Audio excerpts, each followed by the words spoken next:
যোগগুরু বাবা রামদেব এবং পতঞ্জলি আয়ুর্বেদ লিমিটেডের মালিক বালকৃষ্ণর বিরুদ্ধে কম অভিযোগ নেই।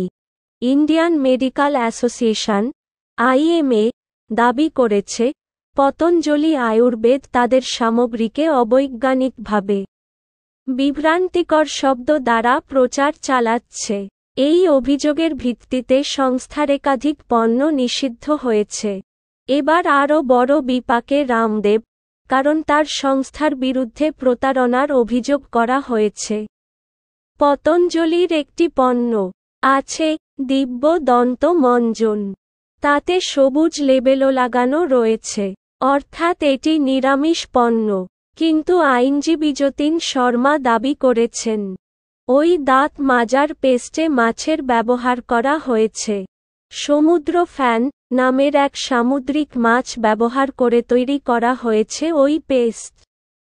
এতে আমজনতা প্রতারিত হচ্ছে। এই অভিযোগের ভিত্তিতেই দিল্লি হাইকোর্ট কেন্দ্রীয় সরকার এবং food safety and standards authority of India (FSSAI) এর জবাব তলব করেছে।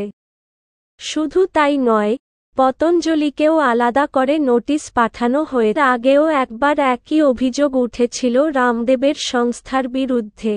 আইনজীবী সাশা জৈন ওই একই টুথপেস্টে নিরামিষ ট্যাগ লাগিয়ে সামুদ্রিক মাছের অংশ বিশেষ ব্যবহার করা হয়েছে বলে অভিযোগ করেছিলেন।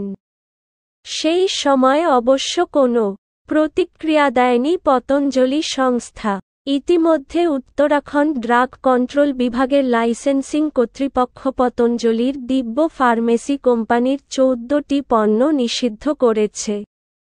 যে পণ্যগুলোর লাইসেন্স বাতিল হয়েছে তার মধ্যে রয়েছে শাসারি গোল্ড, শাসারি ভাটি, দিব্য ব্রঙ্কম, শাসারি প্রবাহী, শাসারিয়া ভালে, মুক্ত ভাটি এক্সট্রা পাওয়ার, লিপিডোম, বিপি গ্রিট, মধুঘৃত, মধুনাশিনী ভাটি এক্সট্রা পাওয়ার, লিভামৃত অ্যাডভান্স, লিভোগ্রিট গোল্ড এবং পতঞ্জলি দৃষ্টি আই ড্রপ।